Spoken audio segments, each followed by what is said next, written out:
Do you think your room is clean or tidy?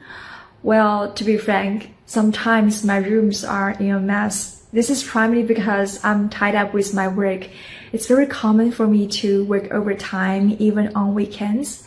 When I go back home, I'm usually worn out and I just want to do something relaxing, such as watching my favorite stand-up comedy show or doing some meditation.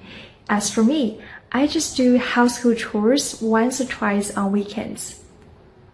Do you have breakfast at home every day?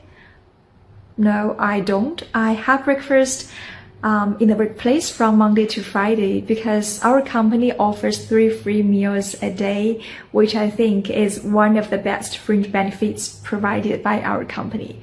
Without a doubt, having breakfast on a daily basis plays an important role in staying healthy.